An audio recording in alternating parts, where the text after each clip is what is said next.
Welcome, Silent Brief Podcast, from episode 209.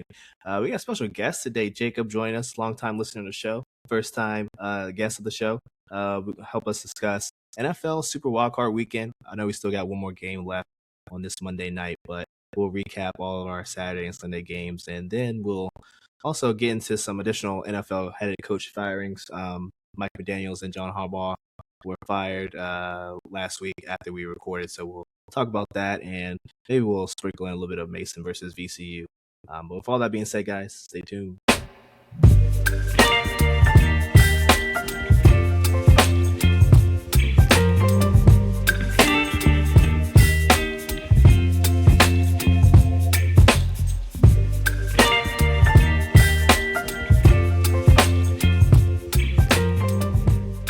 Start with the Saturday games, and first up we got Lawrence's Panthers versus the Rams. While they did beat them in the regular season, I think it was week 13 or 14, beat them at home. This is the second game, but they're of course, the playoff meeting. Lawrence, how do you think your Panthers fared? It was a close game. Rams scored the last touchdown to win this one. How are you feeling? Well, honestly, I feel great because if the Panthers had done what the Chargers did, it'd be a whole different story. But it was a hard fought game. Honestly, they scored with 2 minutes and 30 seconds left. I mean, you could have thought anything was going to happen at that point. The fact that they were in the game at that point, pretty amazing on its own. You can argue that Bryce Young outplayed Stafford. Second half wise, guaranteed. First half wise, definitely did not. But being down only by 3 at halftime, finished the game down by 3. You got a block punt. Maybe not letting the run game fully develop into what it could have been, but it didn't really matter because Bryce was getting the balls, to the people's hands that needed it. Maybe not for Xavier to get. I know there was a drop or two, but nothing AJ Brown like. Jalen Coker coming out, having more yards than Puka Nacua. A little come out for himself. I mean, honestly, as a Panthers fan, there was nothing more we could have asked for. All we wanted to see was hard fought determination. Fourth down efficiency of 0-3 isn't amazing, but you'll let it slide. Muff punt, it happens. Did it have to happen then? Yeah, that was tough to watch, that muff punt, but I don't think he dropped any more after that, so I think he learned his lesson. Jacob, you were there while we were all watching the game. What were your thoughts on the Panthers versus the Rams? I agree with Lawrence a lot. I think Carolina really impressed, sort of the viewers that maybe aren't used to watching Carolina games. They played really hard toe-to-toe with one of the better teams in the NFC. I really think Lawrence hit the nail on the head. They didn't get the running game going. I got Rico Dell only getting 5 carries for 9 yards. I mean, at one point he was carrying the load offensively. So they overall looked really well. Bryce Young impressed, but future's bright in Carolina. Yeah, for sure. I think that was the thing I was looking at coming into this one is can the Panthers be competitive? And I mean that's what they did. They were competitive. Took the Rams to the final drive to make them come out victorious in this one. So I like everything I saw. Like you said, Jacob, I think the run game could have been established more, but then again, the Rams defensive line are pretty stout, so I'm not too mad about that outcome. But the future's bright. I think they got the 19th. I think they got the 19th pick, so you still got a pretty decent pick out this one. You keep building, and who knows what's going to happen next year. I think out of this outcome, Lawrence, and performance for Bryce Young, do you think the 5th-year option is in play for Bryce Young? Well, I think for sure because you're gonna have to go out and try to find and rebuild. You might as well just go with the 5th-year option. If he completely flounders it next year, that's on him. But at least you're giving him the opportunity. In my opinion, the start of his career, I think it makes it okay to get that 5th-year option. It literally shows you that we're still interested in you, man. But we've been bit before, and he should be able to see it from that light too. They haven't been in the playoffs in 10 years. Mm-hmm. There's reasons behind that. Yeah, fair enough. I think it's only about 25, 26 million. So I feel like why not? And then if he impresses again next year, then you can start talking extensions. But yeah, I agree with you. Next up, we got the Packers Bills, the nightcap game. on Saturday night. This was on Prime, I think, the first Prime playoff game. Could be wrong, but this one was actually on at the bars. I was pretty impressed. But Jordan Love versus Caleb Williams. Caleb Williams coming in clutch once again. I think he's had a number of fourth quarter drives this season for the Bears coming up clutch. Jacob, I'll start with you first this time. How impressed were you of Caleb Williams' performance? Given the Bears don't really have a pass rush and couldn't really get to Jordan Love. He completely turned me around this year. I was really not a believer, and just 1 year with Ben Johnson. Look at the difference between his rookie year and this year. He's a magic. He makes magic happen with his legs. That one throw he had going to his left, I think it was to Adunze, was just incredible. Kind of similar thing. Like the future is extremely bright in Chicago, and you could already probably make an argument that Caleb Williams is the best Bears quarterback of all time. Early, but the argument's already in place considering his success this year. The arm talent is certainly there. He can definitely scramble and move with his legs. Lawrence, how are you feeling after this dub by the Bears over the Packers?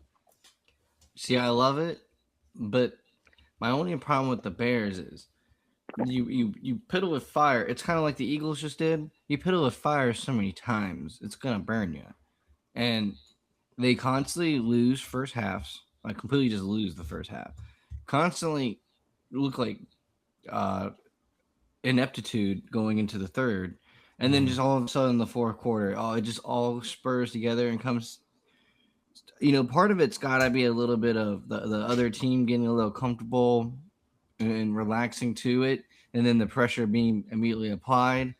But you can't lie, the clutchness of it, the fact that it's routinely happening in the fourth quarter of the comeback. Yeah, Mm. you got one more, but you got to go against the Rams, and I don't know. You can't wait till the fourth quarter to come back on the Rams. Stafford might make the gap too large. Yeah, and you had reservations going into this one. Like you just said, you thought that they would get burnt with these slow first halves, but against the Packers, I know for myself personally, I wasn't too nervous about that, just because the Packers really can't get to anyone now, the quarterbacks, without Micah Parsons um, being healthy. So I really didn't consider that a factor. So I think for me personally, Caleb Williams played well. I love the clutch gene I'm seeing out of him. Ben Johnson definitely making a good positive impact, as you said previously, Jacob. So I like what I see. Can't wait to see what he does against the Rams next week. What do you think of the LaFleur and Ben Johnson interaction? The Hey, I handshake. loved it. If they want to start some artificial beef, I'm here all for it. We need things to get spicy. Every team in that division hates each other, even if it's more so like just like old head rivalry type stuff. So the new gen, if they can recreate some of that, I'm all for it. What about you, Lawrence? Yeah, I liked it. I mean, I didn't think there was anything wrong with it. I mean, why does the man have to be there shaking his hand? Well, I think it's a little overplayed in a sense, but like they let bygones be bygones. LaFleur is getting the better over on him, or being taken advantage of so far in this rivalry since they come together, Mhm. especially even when Ben Johnson was on the Lions. So I mean, LaFleur's probably feeling some type of way, but that Ben Johnson don't give a crap. True that. Now, speaking of Lafleur, we talked about this last week, Lawrence. Um, we were undecided if he's on the hot seat, and it came out today that the Packers hope to retain him. I still think the biggest thing is, are they willing? The Packers, that is, are they willing to go 15, 16 plus $1 million to keep Lafleur around? Um, Jacob, what do you think? Do you think this extension will happen, or do you think they'll part ways after failed negotiations? I'm intrigued by this one because I assumed they would just keep him because he's been pretty successful there. Yep. And then the news today about how they basically said that they want him, but they want him at a price that they're okay with, kind of raised my eyebrow. So if he's at the end of his deal, he could just walk and go elsewhere. Or maybe you can see one of the rare coach trades. Mhm. I don't. The news today kind of opened my eyes a little bit. I thought that they were all good over there in Green Bay, but it sounds like something could be brewing back there. What do you think, Lawrence? You think he's gone? You think he stays? I think he stays. I think the problem is, he probably wants more money, and they're gonna say to him, "Well, you're not producing anything for me." And he can say, "Well, I have one of the best playoff wins against the Cowboys, 7 seed, only the 7 seed win." Would you see what the other 7 seed did this weekend? They scored 3 points. I put up 27. He has that argument to make that, but at the end of the day, like it's not one and done in the playoffs, but it seems so that he's just one and done in the playoffs. So you make the playoffs just to be a Mike Tomlin without the legacy. Yeah, I think it's intriguing. I think me personally, I think he's gone. I think the Packers just not going to come to his number, especially with, like I said, Lawrence, the one and done stuff. I think they figure they can grab somebody else who can maybe win more than one playoff game. So this will be something we can monitor in the next week or so. Harbaugh has ties to Green Bay. Harbaugh has ties to Green Bay. If that were to happen, I would keep Harbaugh's name in the Green Bay if they move on from him. That would be interesting. That would be interesting. All right, next up we got the 1 o'clock game yesterday. The Bills Jags. The Bills are your team, Jacob, going into Jacksonville. The Jags won the AFC South, so they hosted this one. What were your takeaways from this one, Jacob? A big win by the Bills. I think going in, I don't think a lot of people realize how good Jacksonville's team was. Had a really good defense, number one against the run. Josh Hines Allen on that defense, and Trevor Lawrence has probably been the best quarterback in the second half of the season. I think they won 8 in a row. He's had a lot of touchdowns, so I was a little worried going into it. Josh Allen clearly not healthy, and just had one of those Josh Allen days where he put the team on his back and did what he had to do. Good win. When you get to the playoffs, it's all about survive in advance. Defense played good. Trey White, man, he was awesome yesterday. So I'm happy. On the Denver. Lawrence, what were your takeaways? Bills versus Jags. I think the main takeaways are they really rely on Josh Allen. One thing that I will take away, and it's trying to get away from what Jake said, the end of the game when they went for it with a minute still left, and Jacksonville had 3 timeouts, or no, 1 timeout, Mm-hmm. one timeout, but you left them a minute and 2. Like, why would you leave them a minute and 2? You gotta like run the clock a little bit more. Jacob even said in the moment, take a knee, make them burn the last timeout. Maybe take another knee, burn a whole lot more of the clock. They got the guy who's kicked 67 yards this year, and he looks pretty automatic when he gets up there to kick anyways. So what's the need to even risk it when you feel confident and they had timeouts where they could burn? So if Josh Allen didn't make it, I don't know, like 1.5 yards, just push him again. Oh, he didn't make it? We'll push him again. That could have been done. Yeah, no, I agree. That was a little puzzling. I don't really.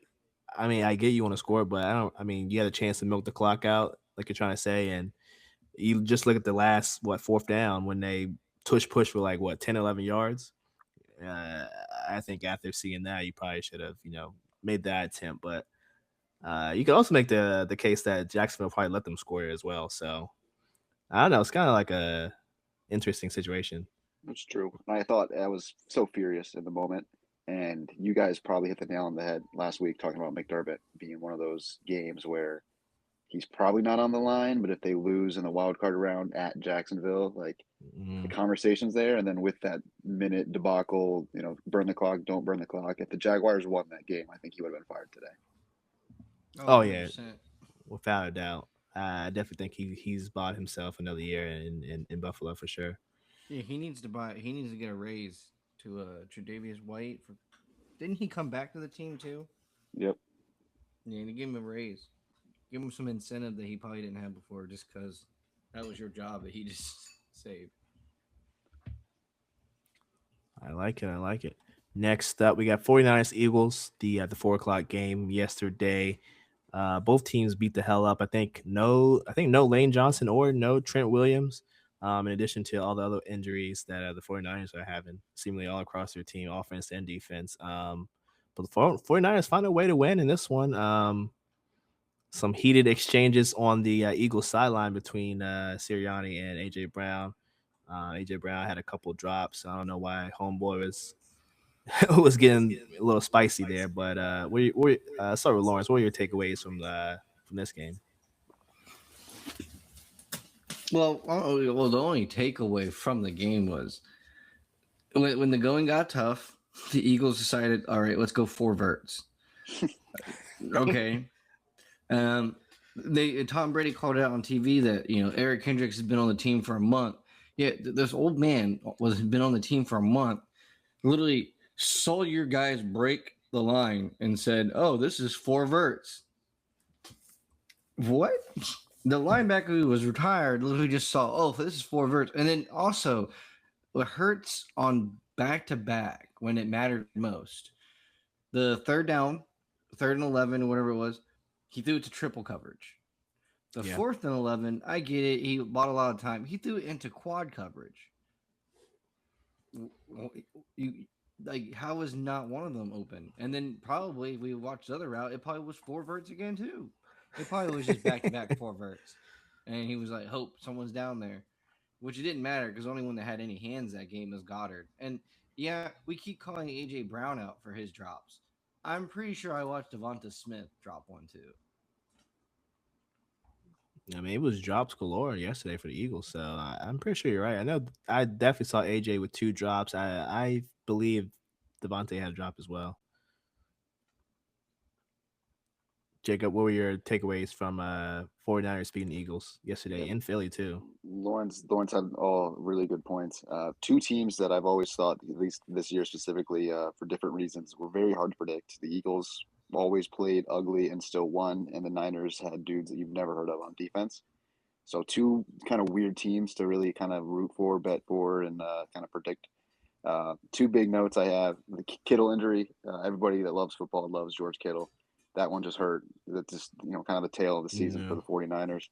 And then I literally wrote down the Eagles have legitimate issues, and Lawrence kind of touched on that pretty well with the other team knowing the play calls and running the same play consecutively. Like I don't think I've ever seen that in professional football, let alone the playoffs. So yeah, the Eagles have some offensive coordinator problems they need to solve. Yeah, Kellen Moore. He gets the head coaching job with the Saints. So their star play caller is no longer there. I think they just promoted the quarterback's coach or some guy that was already on staff, and he just wasn't up for the task. Saw a clear decline in basically everyone's production, especially Saquon. How you go from 2,000 yards to you barely getting over 1,000? Like I think it's a clear offensive scheme issue. Sirianni just made a bad decision there. But also, I think the Eagles, as much as me and Lawrence love to point out how they keep coming out with money out their ass, I think some of the decisions to replace some of these guys really hurt them too. I think just letting guys walk and not coming up with not even like B replacements. Like a lot of these guys are like C plus replacements, and I think that hurt them as well. I also just feel like the Eagles. I don't think they allowed the handicap of their injuries on different sides of the ball to dictate their path. Like, oh man, because he's out now, we can't run the ball. Like Saquon Barkley had a good first half running the ball. Where was the idea that we needed to get fancy and throw the ball to AJ Brown, who's going to drop it? And after the first drop, where was the idea to not immediately go, all right, Saquon, my bad. But then instead of running the ball, it's okay, Saquon, let's like deke a dunk, a screen pass off to the left or right to you, and just so you get obliterated when the guy comes up waiting for it. Okay. There's not a lot of spice and pizzazz, and like we just said, not to reiterate, but you're allowing the team to kind of read what you're doing and put something out there to immediately stop it, to put immediate pause on it. Yeah, I agree with you. I think the play calling all around was atrocious, but in the last drive, with 2 timeouts, you think, especially on that 3rd and 11, like, okay, clearly the first 2 downs, passing the ball wasn't working. So maybe we can just get a little chunk yardage with a little draw play from Saquon, and then you make it a manageable 4th and whatever the case is, 4th and 6, 4th and 7. But who am I? I'm not an NFL play caller, right? But some things the Eagles can learn from, I guess. Last but not least, the last game of the day, Chargers Patriots, kind of a shit show, honestly. And I'm gonna say it. I'm gonna call it how it is. I said this in the group chat last night, Lawrence. Justin Herbert, he's not him. I think after 3 playoff performances, I can't put this guy in the top 4, top 5 conversation anymore. I don't trust him in the playoffs. The only reason I can't justify you let you say that is because if you watched at the very beginning of the game when they gave the PFF rankings of the O line, Bradley Bozeman was 37 out of 37 rated centers. Trey Pipkins or whatever his name is on the, I think it was the right side. I think that's the one that's last calling was 38 out of 39 rated. And then the other guy that was right next to him was 40 out of 40 rated. You're telling me that the one whole entire right side of his line is all the worst 3 in the entire NFL at playing their position on the O line. They are the worst 3. And it's not like the Patriots have some amazing pass rush or anything. They're just average. And they look like gods rushing the passer, which pretty much looks like Justin Herbert getting murdered every single game of the year. I get it. Yeah, we can hate on him, and you know what? He probably deserves the gruff, but like, bro, his O Hey, line was so bad. It was pathetic. you can I make think that point. I know a guy that was in a similar situation against a similar, not even similar, same Mike Vrabel led defense, and made some magic happen. But that's not here nor there. But go ahead, Jacob. I think I agree with Lawrence, and I know that it's been said before. And you think about the Chargers of the past, and it's like, oh, they have no offensive line. If they fix an offensive line, that might help. And then they get a Joe Alt, and they have a Rashawn Slater, and then they both have brutal season-ending injuries. So it's like the Chargers are stuck with the same issue that they've had, even though they tried to fix it. It just kind of didn't work out. Like 0-3 in the playoffs is not good, but I still think that he's just so talented and dynamic that in the right situation, hopefully with a healthier line, I still think that Herbert's going to be a guy that is going to play meaningful football in January. Just they got to figure out the O line because he can do everything else, but he's always running for his life. All right, fair points by both of you. I don't see it, but maybe I can get proved wrong on this one in a That's year why or you two. hating. Nah, like I said, I've seen a couple guys with very similar offensive lines make some magic happen, but it's not the here nor there. All right. But other than that, the Patriots, I think the Chargers defense did a pretty good job keeping them in check. How are we feeling about the Patriots? Especially, I think they play. Don't they play the winner of tonight's game, right? Yep. Um, uh, if the Patriots play the Steelers, I think it's gonna be it's just giving a candy to a kid. Like it's just gonna be too easy. They're gonna beat the crap out of the Steelers. I really want to see them play the Texans just because I want to see like that Will Campbell and that other rookie next to him be a little flustered because let's face it, they've been given they've not going to say gimme games, but they've been given the easiest schedule in the league and then made a lot of it. But they got to bypass a lot of the scary teams of the AFC and NFC, but they got to bypass a lot of the scaries. I mean, if you think about it, in the NFC, the teams they played the Falcons, Saints, Buccaneers, and Panthers. Probably four of the worst pass rushing teams in the league. Maybe not the Buccaneers, but the other 3, not the best. So, you either play the Jets twice. The Dolphins, they got half that team on the defensive line gutted Yep. right before the trade. So, like, they didn't play anybody. So I would love to see them play the Texans just to see if that line can actually go toe to toe. Fair enough, Jacob. I agree completely. I've been very hard on the Patriots this year. Just to kind of go with what you were saying, it wasn't just the easiest schedule this year; it was the easiest schedule in the NFL since 1999. They literally played the easiest schedule potentially ever made. But I will say, like a lot of teams, lose games that they're not supposed to lose, and the Patriots did a good job of not getting got. They had a lot of trap games, and they won all of them. I agree. If Pittsburgh moves on tonight, then you can book the Patriots and the AFC Championship. The Texans, and Patriots would be the game of the week for me next weekend because, like you said, that defensive line, even just Drake May, man, he looks so comfortable in the pocket and he looks so good, but he really hasn't been tested. He hasn't had to run for. He hasn't had to Justin Herbert. He hasn't had a game where he's had to run around and just kind of go crazy individually. So that matchup is very fun for me as a Bills fan that wants to see them tested.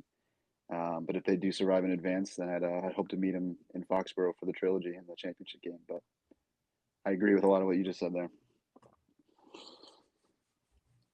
Cool, cool. We'll see who pulls out this one tonight. Texans Steelers in Pittsburgh. Should be a good game. Uh Moving on to some NFL head coach I guess vacancies. We got Mike McDaniels. I think he was let go Thursday, Wednesday or Thursday of last week. I think last week when we talked, Lawrence, we were kind of 50-50, mainly just because the owner, Stephen Ross, was, I think, had a soft spot for McDaniels. And the fact that I think McDaniels put out something in the media where he was going to be a part of the finding the GM process, and it turns out that was not true. So, Well, he how, basically how said. are we reacting to this one? Well, he basically said going forward that Tua was not going to be the quarterback. Which, why are you saying that if you ain't going to be the coach of the future? Which, I kind of figured his firing felt related to Harbaugh. Personally, what it felt like, it kind of felt like, dang, if the Ravens are actually willing to move off of Harbaugh, then we might as well move off our guy because our guy ain't Harbaugh. Yeah, yeah. I think for me, I think yeah. Once Harbaugh got got the axe, I think a lot of these coaches on the fringe, like the teams put their teams on notice. Like, okay, if the Ravens are doing this, like maybe we should reevaluate what we're thinking. Jacob, what are your thoughts on McDaniel's I getting the think boot? so. I think so too. But I think Lawrence hit the nail on the head last week when you guys were talking about it because he said, "I don't think they're going to do it because if they were going to do it, they already would have."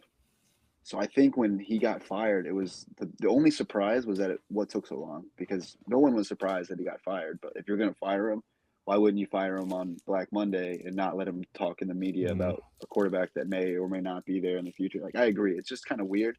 I think he needs to go and be an offensive coordinator. I know he's interviewing right now for head coaching job, but I think if he went and was an offensive coordinator, like a team like Detroit that just got rid of their offensive coordinator, I think if he went there for a year or two, he could really kind of boost back his resume and maybe get a second crack at it. But I'm interested to see where he goes because I spent a lot of time kind of making fun of him, and I do think he gets some credit because he was there for 4 years, went to the playoffs twice. Obviously, didn't win anything in the playoffs, but I think that he yep. gets a little bit more of a bad rap from the media just because he's kind of doofy. But I'm interested to see what his future lies. Yeah, for sure. And McDaniel's is going to go somewhere with a great quarterback opening. And the Commanders, they promoted from within because their guy was going to get snagged by somebody. I think Detroit or somebody was going to snag their. I think it was the Oh, quarterbacks coach guy. I think so. They went ahead and promoted him to OC. So I think dream scenario for me. Dan Pitcher, Bengals OC, is interviewing for the Browns job. He has a pretty good chance of getting that. So if your boy McDaniels wants to link back up with Zach Taylor, I think he can do some cooking with Joe. So dream scenario for me. Uh, Harbaugh, of course, we talked about this plenty of times so far. Got the axe. This is an interesting situation because the Ravens also have, Lamar Jackson who needs an extension. His cap hit next year, I believe, is $72 million. So they need to work out something because that $72 million cap hit is not going to be there. That's just uh, a big negative, a big like roadblock for them to help with their team building in the offseason. So how do we feel about this one? I thought this one was a 50-50 shot, and they went ahead and did it. Lawrence. I think they probably did it more so on the fact that, like, I don't know, there probably was like a need of change. You could probably look at it on one hand as like Lamar is a quarterback that Harbaugh has never had in his career, and it's nothing on Harbaugh, but like part of Harbaugh's greatness was the fact that he knew how to get his defenses going and being in line. He's pretty much been good at getting every skill position going except for over his career like a wide receiver. Um, he's kind of always brought in good wide receivers, and that's just kind of something they haven't done recent. And I mean, honest to God, outside of Zay Flowers, there's nothing miraculous about the wide receiving group and his specialty, which is supposed to be kind of defensive related when he first started out. Well, his defense has kind of been kind of ass. So yeah, maybe it is nice enough to give him the axe, but you also probably have to look at it like they didn't just do it because they wanted to. Like Harbaugh probably was willing to be like, yeah, I could leave, knowing that every Mhm. single team that is in need of a coach is going to be calling his name because he's now like priority number one. And by all means, like if you're the Tennessee Titans, you should be calling Harbaugh and asking him, "Hey, you want to come coach our team?" And Harbaugh's probably saying, "It's unlikely because he doesn't need to." Jacob, what do you think? How do you feel about the Ravens giving John the axe, and where do you think he'll end up next? I was different. I was surprised. I really didn't think that they were. I thought Tomlin was the more likely one of the two to leave. Hmm. Everything Lawrence said, I agree with in terms of just how different they looked, and sort of the misuse of Henry too. I noticed a lot of times, like if he fumbled, they benched him in the fourth quarter of that game, and he had a lot of just odd usage of Henry this year. I also want to Hmm. mention the defense too, Lawrence. You said how they've been recently not so good, even with a lot of good players on it. I want to give my guy out in Seattle, Mike McDonald, the Seahawks head coach, used to be the DC in Baltimore a Yep. couple years ago. Had a great defense, and then when he left, you could just see the defense digress. So I think that's product to, and obviously Seattle's got one of the better defenses too. So I really think him leaving had a big impact, and now Harbaugh basically has a pick of the litter. I think we can make a realistic case for a lot of teams, maybe not Tennessee, but a lot of teams should want his services, and I think that he's definitely going to be the biggest domino that falls. Oh yeah, for sure. He's everyone's 1A. So as soon as he falls, everyone will fall back to their B and C plans. Yeah, his defense has been going downhill, especially after McDonald left. And then when you look at this year, I think they finished up with like the 24th or 25th ranked defense, and then both of their corners, Wiggins and Humphrey, I think were the two corners that gave up the most yards in the entire NFL. So I mean, That's and again, crazy. no pass rush, secondary's ass. This is kind of the product of a But those guy are who's good players. That's the crazy part. Like those are good corners. Kyle Hamilton's a good player. Calvin, like they had good players on that defense. So it's just even crazier to me that they were so bad. yeah. Might just be a situation of a new voice needs to be had in the locker room. Last but not least, we got the big game Saturday, Mason versus VCU. I think this is the first time Mason's won against VCU in a while. Came very close last year. Remember in the A10 tournament championship game, literally a feet away from going on and making an NCAA berth. But Mason gets it done at home. We all were there watching the game live in Eagle Bank. Lawrence, I'll start with you. How are you feeling after that win? Do you think Mason does this win validate Mason's 16-1 season so far? Yeah, it definitely validates the 16-1 season so far. It's been a grind. It's definitely not been given easy, and we haven't played the toughest of teams. But I mean, we've been given our test. We played Virginia Tech. Virginia Tech has beaten some good teams, so overall the season should be chalked up as a win. Here's the scary thing about the season, though, and that there is a undefeated 17-0 Miami of Ohio team that received 49 20 top 25 votes. You're telling me they only received 49? Like they didn't make the top 25. They are 17-0. They've beaten some of the better teams in the MAC.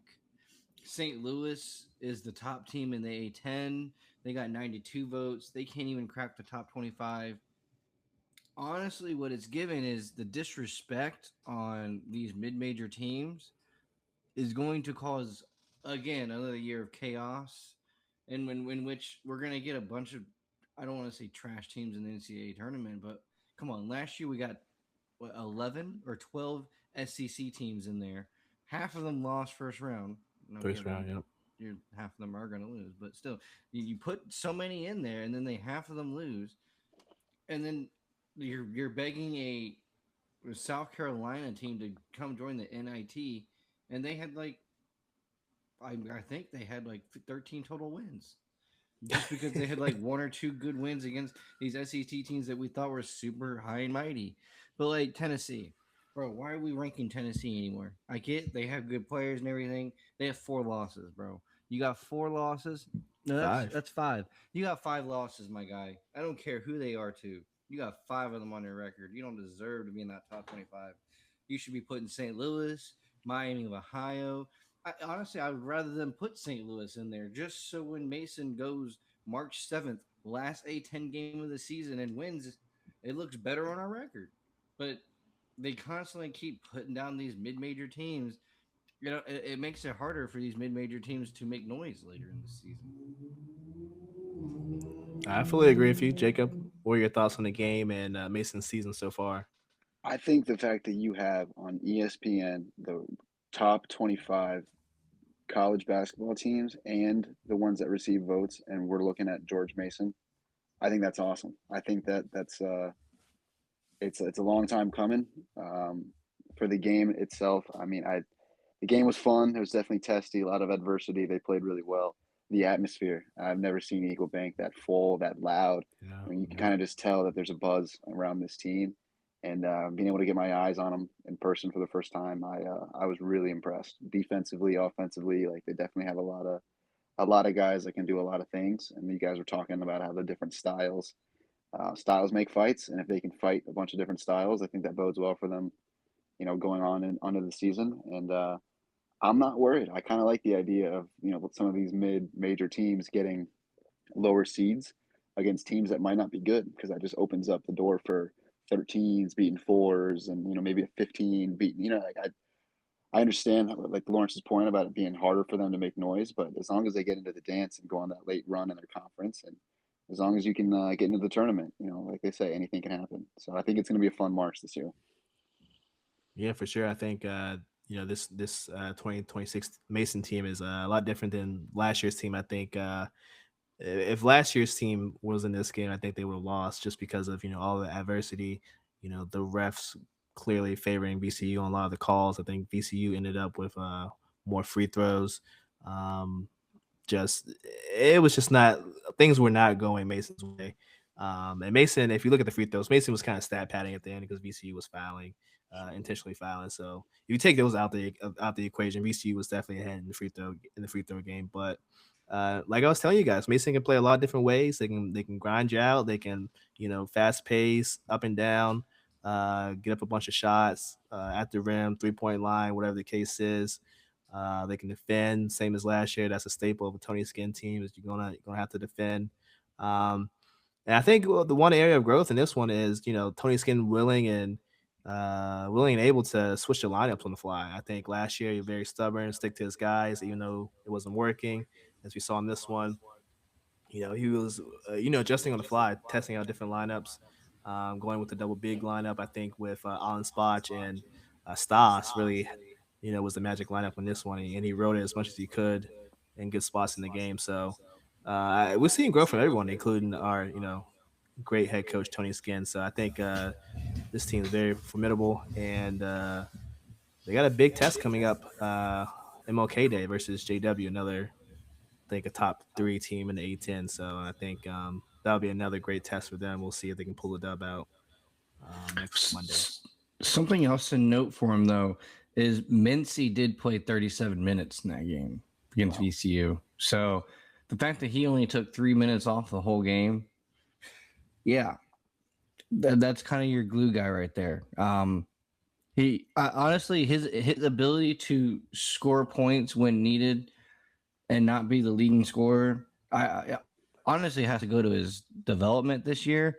But Yeah. honestly, there's got to be points in a game in which he's thinking his teammates are bums and he needs to score 20 right now, because there's some points in time where some of his teammates, they're not making the best decisions, and I honestly know that 3 can somehow make a bucket. He can make a bucket anywhere on the floor, 3 level scorer. I think you're right, Lawrence. He has to, be more dominant when the team needs him.